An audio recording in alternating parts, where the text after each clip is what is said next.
বৃষ্টির মধ্যে সকালবেলা ভোরে বের হয়ে গেলাম। তো এখন আলো ফোটেনি, 4:50 মতো বাজে, 5:10 দিকে আমার গাড়ি আসবে। তো কি আর করার, যেহেতু পরীক্ষা দিতেই হবে, তো যেতেই হবে অবশ্যই। প্রতিকূল অবস্থাকে সাথে নিয়েই যেতে হবে, কিছু করার নেই।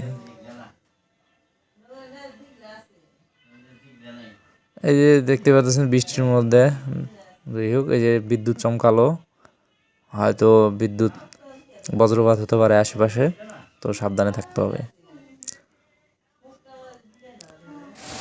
তো যাই হোক, মনে হচ্ছে গাড়িটা চলে আসতেছে। তো গাড়িটা চলে আসলো, তো আমার টিকিট আগে কাটা ছিল, তো উঠে গেলাম। তো এটা ঢাকায় যেতে হবে গাড়ি করে। তো যেহেতু টিকিট আগে করেছিলাম, তো সেই ক্ষেত্রে তো আসা, নয় টিকিট না করলে এই প্রতিকূল অবস্থা হয়তো আমি আসতাম না।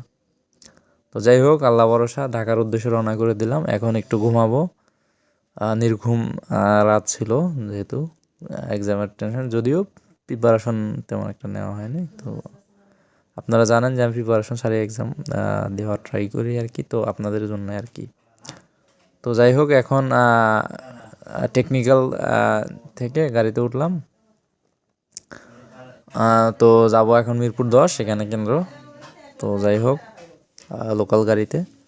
তো এই যে আমার ফেভারিট কলেজ, বাংলা কলেজ সামনে দিয়ে যাচ্ছি। তো এখানেও একটা চাকরির এক্সাম রয়েছে, অন্য একটা চাকরির।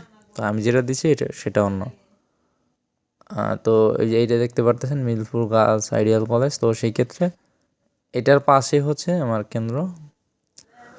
তো যেহেতু এখানে যারা এক্সাম দিতে আসছে ম্যাক্সিমামই আমার সাথে শিক্ষাগত যোগ্যতা বেশি, আমারই শিক্ষাগত যোগ্যতা একটু কম রয়েছে। তো যাই হোক, অনেক তো ম্যাক্সিমাম ক্যান্ডিডেটের চাইতে আমার এডুকেশনাল কোয়ালিফিকেশন লো। আমার জানা মতো এখানে অনার্সের নিচে কেউ আসেনি। তো যাই হোক, আমি আসি আপনাদের জন্যে। এই যে সিট প্ল্যান দেখতেছি, তো ভিতরে ঢুকে গেছি। তো যাই হোক, এক্সাম দিলাম, মানে প্রিপারেশন নেই, তো খুব একটা সুবিধা হলো না আর কি। যাই হোক, এখন বের হওয়ার পালা। তো দেখতে পারতেছেন অনেক ভিড় জমে গেছে। তো প্রতিটা চাকরি এক্সামে আমি আপনাদের দেখাই যে কী পরিমাণ, হিউজ পরিমাণ চাকরি প্রত্যাশীরা আসে। তার মানে দেখেন দেশের কী পরিস্থিতি, চাকরি নাই দেশে। তো যাই হোক, আমি এই ভিড়ের মধ্যে দিয়েই যাওয়া শুরু করলাম। তো দেখা যাক কী হয়।